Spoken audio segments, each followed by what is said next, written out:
Hello,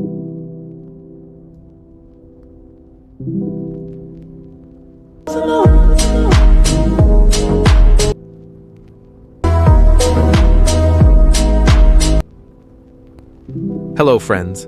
I realize it's late. Believe me, I am this late because I have very little time. It might be a bit long tutorial.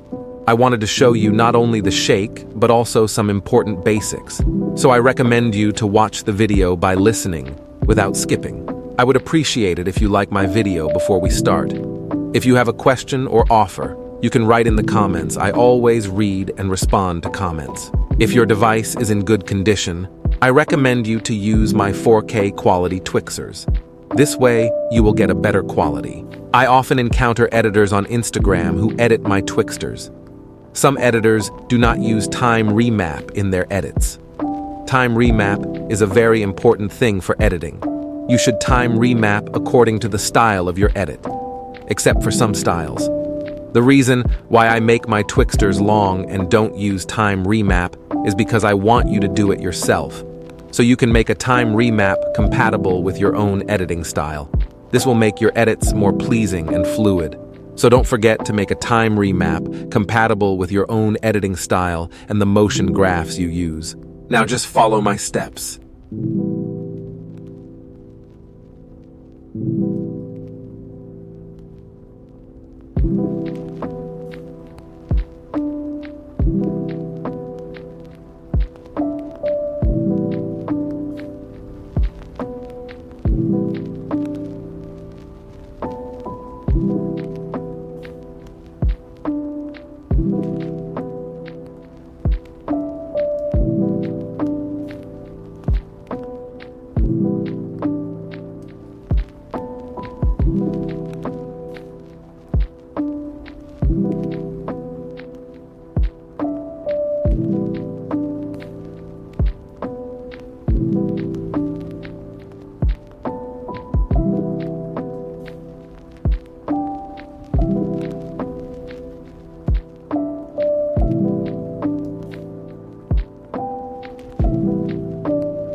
The next step is to rotate. Whether you rotate or not depends on your editing style, but almost all editors rotate their edits.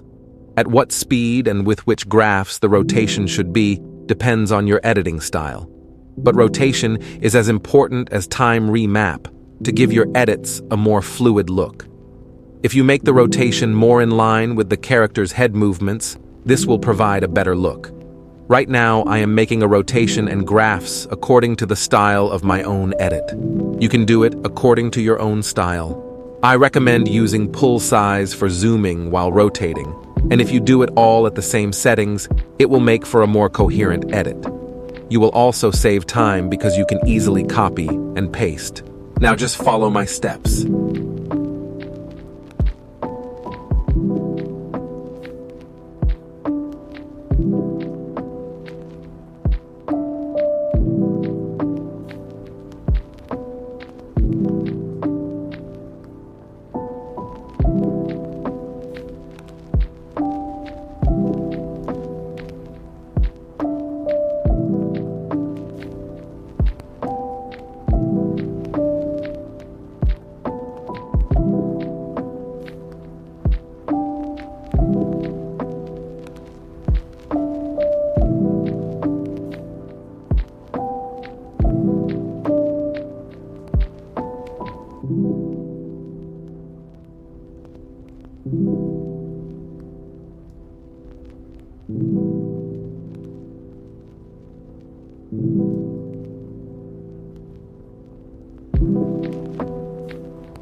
We will use null to make the shake. With null, you can add motion to any layer you want. Just add a new null and connect the layer you want to that null. This way, whatever motion you give to the null, you give the same motion to the layer. You can also call this type of shake a manual shake. I don't recommend copy and paste the layer for the null. This will cause some motion errors. I recommend you to open a null separately for each layer and add a motion one by one. Now just follow my steps.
As you know, when using directional blur in Alight Motion, blackness occurs at the edges.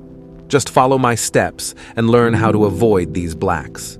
We copy the directional blur we created in the layer. Then, we open a new empty layer on the same layer and cut it to the same length. After cutting, we paste the copied directional blur twice on the new layer.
Then, we duplicate our main layer and add a new directional blur by deleting the directional blur on the underlying layer.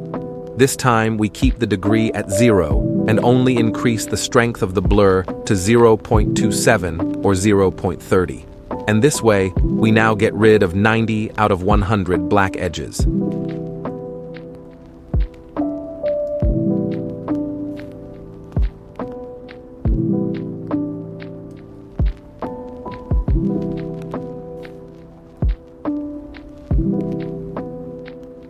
And don't forget to add exposure, gamma. This will give a better look and also hide the traces of the tiles effect.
Thank you all for watching my tutorial video. I hope it was helpful for you. Take care of yourselves and improve yourself.